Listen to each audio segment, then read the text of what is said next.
आज हम how do we see colours of object के बारे में पढ़ेंगे, यानी कि जो मुख्तलिफ चीज़ों के हमें रंग नज़र आते हैं वो क्यों नज़र आते हैं।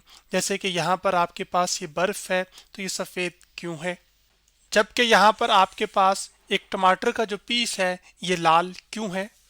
तो फिर हमारे पास सवाल ये आ गया कि why piece of tomato is red, यानी कि हमें ये जो टमाटर का ये चीज़ है, ये टमाटर जो है हमें ये लाल दिखाई क्यों देता है।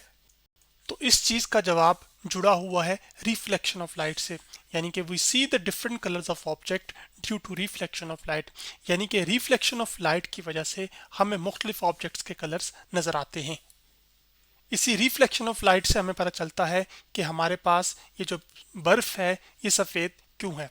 अब जबकि रिफ्लेक्शन ऑफ लाइट क्या होती है, इसको समझाने के लिए मैं आपको एक एनिमेशन पर लेकर चलता हूँ। ये एनिमेशन मैंने schoolphysics.co.uk की वेबसाइट से ली है, जिसमें हमारे पास यहाँ पर मान लीजिए कि हमारे पास हवा है। हम क्या करते हैं कि हवा से रोशनी को भेजते हैं इधर, जबकि यहाँ पानी है। अब ये जो लाइन है ये असल में ऐसी लाइन है जो कि हवा को पानी से फ़र्क कर रही है। तो क्या करती है कि जो येलो कलर की हमारे पास जो रोशनी है, यानी कि पीले रंग की जो रोशनी है, वो आके इस बाउंड्री को लगती है और वापस ही हवा में चली जाती है। इसी चीज को हम कहते हैं रिफ्लेक्शन। और यहाँ पर ये रिफ्लेक्शन किसकी हो रही है, रोशनी की रिफ्लेक्शन हो रही है। इस वजह से हम इसको कहते हैं रिफ्लेक्शन ऑफ लाइट। तो जिस तरह से जिस एंगल पर हम रोशनी को मारेंगे या भेजेंगे, उसी एंगल पर रोशनी क्या होगी, वापस जा रही है। तो इसी बुनियादी असूल के ऊपर हमें जो है वो मुख्तलिफ चीज़ों के रंग नज़र आते हैं। अब जैसे कि हमें एक जो पत्ता है, वो पत्ता हमें सब्ज क्यों नज़र आता है हमारी आंख को, वो इस वजह से कि जब सूरज की रोशनी, जिसको हम सनलाइट या फिर वाइट लाइट भी कहते हैं, ये सनलाइट या वाइट लाइट असल में हमारे पास 7 मुख्तलिफ रंगों से मिलकर बनी हुई होती है। तो जो कि यहाँ पर आप वो 7 रंग देख सकते हैं, जिसमें हमारे पास ये जो कलर है ये रेड कलर है, जबकि ये जो रंग है हमारे पास ये असल में हमारे पास येलो है, जबकि ये जो रंग है ये असल में ऑरेंज है। उसके बाद ये वाला कलर जो है हमारे पास ये ग्रीन है, जबकि ये जो रंग है हमारे पास ये असल में ब्लू है, जबकि इस रंग को हम इंडिगो कहते हैं, जो कि मैं यहाँ लिख देता हूँ। जबकि ये जो आखिरी रंग आपको नज़र आ रहा है ये असल में हमारे पास वॉयलेट है। तो ये जो सफ़ेद रोशनी है यानी कि वाइट लाइट है हमारे पास, ये red, orange, yellow, green, blue, Indigo और वॉयलेट से मिलकर बनी हुई है। तो जब ये रोशनी इस एक ग्रीन सरफेस, यानी कि यहाँ पर आपके पास समझ लीजिए कि जो पत्ता है इस पर आकर पड़ती है, तो आपके पास इस पर जब ये पड़ती है तो असल में जो रेड कलर है, जो सफ़ेद रोशनी के अंदर, जो ऑरेंज कलर है, जो येलो कलर है, उसके बाद जो ब्लू कलर है, इंडिगो है और वॉयलेट कलर है, ये सारे के सारे असल में एब्जॉर्ब हो जाते हैं इसके अंदर, यानी कि जज़ब हो जाते हैं। यानी कि इन कलर्स की जो एनर्जी है, ये ताकत है, वो इसको अपने अंदर ले लेता है, जज़ब कर लेता है। जैसे बारिश हुई हो तो ज़मीन पानी को जज़ब कर लेती है। तो अब इन कलर्स के मैं शॉर्ट अल्फ़ाबेट्स लिखूंगा। मैं लिख रहा हूँ यहाँ पे red, green, sorry red, orange लिख लेते हैं, ऑरेंज के लिए ओ, येलो के लिए हम वाई लिख लेते हैं, जबकि उसके बाद हमारे पास यहाँ पर ये ब्लू कलर है तो इसको हम लिख लेते हैं बी ब्लू, जबकि फिर उसके बाद हमारे पास इंडिगो है तो इंडिगो के लिए हम आई लिख लेते हैं, जबकि वॉयलेट के लिए हम वी लिख लेते हैं। तो ये वो 6 रंग हैं जो इस सब्ज पत्ते ने क्या कर लिए हैं, ये एब्जॉर्ब कर लिए हैं। जबकि एक रंग है जो कि जब इसको लगा, जिस तरह से लगा उसी तरह से वापस आपकी आंख में चला गया और आपकी आंख को फिर ये जो पत्ता है ये असल में सब्ज दिखाई दिया। तो यानी कि जो कलर भी रिफ्लेक्ट होगा, यानी कि लगकर वापस आपकी आंख पर पड़ेगा, उस चीज का वही कलर आपको आपकी आंख को दिखाई देगा। तो इससे हमें यह समझ आ गया कि अब अगर फॉर एग्जांपल हमारे पास ये टमाटर है, तो टमाटर के ऊपर जो सूरज की रोशनी पड़ेगी तो उसके जो तमाम रंग हैं वो जज़ब हो जाएंगे सफ़ेद रोशनी के, लेकिन एक लाल रंग होगा जो जज़ब नहीं होगा, बल्कि वो बाउंस बैक हो जाएगा, यानी कि रिफ्लेक्ट बैक होकर आपकी आंख पर पड़ेगा और उससे आपको फिर क्या होगा, वो टमाटर लाल दिखाई देगा। अब बात करते हैं कि चीज़ें हमें सफ़ेद या फिर काली क्यों नज़र आती हैं। जैसे जो बर्फ़ है वो हमें सफ़ेद दिखाई देती है, क्यों? तो किसी चीज का सफेद रंग कब होता है?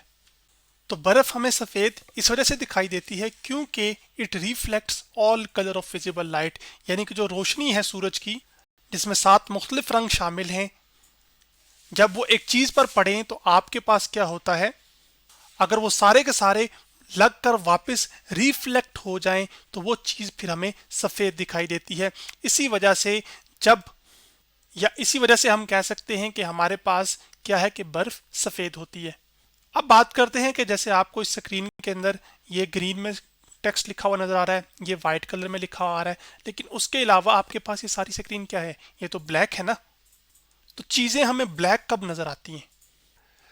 जैसे इस तस्वीर के अंदर आपके पास एक ये जो बॉल है, ये बॉल आपको क्या नजर आ रही है, ब्लैक नजर आ रही है। तो चीजें हमें ब्लैक क्यों नजर आती हैं? वो इस वजह से, तो इस बॉल के ऊपर जब आपके पास सफेद रोशनी के ये सातों के सातों रंग, जो कि मैंने सिर्फ लादा लादा करके दिखाए हुए हैं, वो जब इसके ऊपर पड़ेंगे तो जब सारे के सारे रंग इसमें जज़ब हो जाएं, यानी कि कोई भी लाइट का कलर, वाइट लाइट का कलर वो रिफ्लेक्ट ना हो, यानी कि लग कर वापस ना जाए आपके पास, तो फिर हम ये कहते हैं कि वो जो चीज़ है वो असल में क्या दिखाई देगी, आपको ब्लैक दिखाई देगी।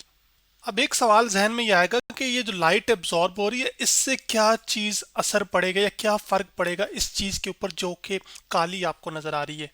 तो उसको मैं आपको यूं बताता हूं, जैसे आपके पास आपने देखा होगा कि गर्मियों के अंदर आपके पास सफ़ेद गाड़ी हो और एक काली गाड़ी हो, आप दोनों को धूप में खड़ा कर दें तो आप ये देखेंगे कि असल में कुछ देर के बाद जो काली गाड़ी है वो ज़्यादा गर्म होगी बानिस्बतन सफ़ेद के। तो काली गाड़ी क्यों ज़्यादा गर्म होगी? वो इस वजह से क्योंकि आपके पास क्या है कि जो तमाम वाइट लाइट जो कि 7 रंगों पर मबनी है, वो जब इस पर पड़ रही है तो वो उनको क्या कर रही है, एब्जॉर्ब कर रही है। एब्जॉर्ब करने से असल में इस गाड़ी का जो टेम्परेचर है ना वो दर हकीकत बढ़ जाता है। वो टेम्परेचर इसका क्यों बढ़ता है? क्योंकि जो रोशनी है हमारे पास, जैसे कि लाइट, इसके पास एनर्जी होती है। तो यहाँ पर जो गाड़ी है, गाड़ी किसी एटम से मिलकर बनी होगी या पार्टिकल से मिलकर बनी होगी। तो वो जो रोशनी की एनर्जी है इन पार्टिकल्स को मिलती है, जिससे इन पार्टिकल्स की वाइब्रेशन क्या हो जाती है, तेज़ हो जाती है, यानी कि वो तेज़ी के साथ दाएं बाएं ऊपर जाने ऊपर नीचे हरकत करते हैं, जिसकी वजह से होता यह है कि जो काइनेटिक एनर्जी है इन पार्टिकल्स की, एटम्स की, इस गाड़ी के अंदर वो बढ़ जाती है। और जब काइनेटिक एनर्जी बढ़ती है जो कि हरकत की वजह से होती है, तो इसका मतलब ये होता है कि जो टेम्परेचर है उस चीज़ का वो बढ़ गया है, यानी कि वो चीज़ गर्म हो गई है। इसी वजह से आपके पास ये मशवरा दिया जाता है कि गर्मियों के अंदर आप जब धूप सख्त निकली हो तो काले कपड़े ना पहने बल्कि सफ़ेद कपड़े पहने, क्योंकि सफ़ेद में आपके पास सारी की सारी रोशनी क्या होती है, वो रिफ्लेक्ट हो जाती है। एक और फायदा जो हमें रोजमर्रा जिंदगी के अंदर आता है नजर, वो ये कि आप देखते हैं कि गली मोहल्ले हर जगह पर जो घरों को जो ज्यादातर पेंट किया जाता है वो सफेद रंग से किया जाता है, ना कि काले से। क्यों? क्योंकि आपके पास इस पर जब सारी की सारी रोशनी पड़ती है तो वो लग कर वापस चली जाती है, तो जज़ब होती कुछ नहीं, जिसकी वजह से ये इतने ज्यादा गर्म नहीं होते बानिस्टन जितने आपने ऐसे घर पेंट किए हों जो कि काले हों या जो आपने काले रंग से पेंट किए हों। अब आपके जहन में एक सवाल और होगा कि जैसे आपके पास आपके घरों में जो बल्ब इस्तेमाल होते हैं जिससे आपके पास इस तरह की येलोश लाइट आती है, और फिर यहाँ पर सूरज है जिसकी हम कह रहे हैं कि वाइट लाइट है।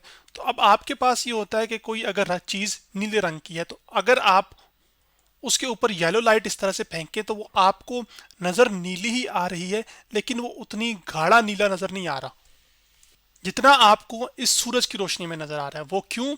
क्योंकि आपके पास यहाँ पर जो सफ़ेद रोशनी है जो सूरज से आ रही है उसमें तमाम रंग एब्जॉर्ब हो जाते हैं, लेकिन सिर्फ एक नीला रंग होता है जो कि लग के क्या हो जाता है, वापस चला जाता है, रिफ्लेक्ट होता है, तो आपको ये ब्राइट नज़र आता है। इसमें भी नीला रंग रिफ्लेक्ट होता है लेकिन उसकी जो मिकदार है वो बहुत कम है, इस वजह से आपको ये थोड़ा सा हल्का नीला नज़र आ रहा है बानिस्बतन इसके। तो आज हमने how do we see colours of objects के बारे में पढ़ा।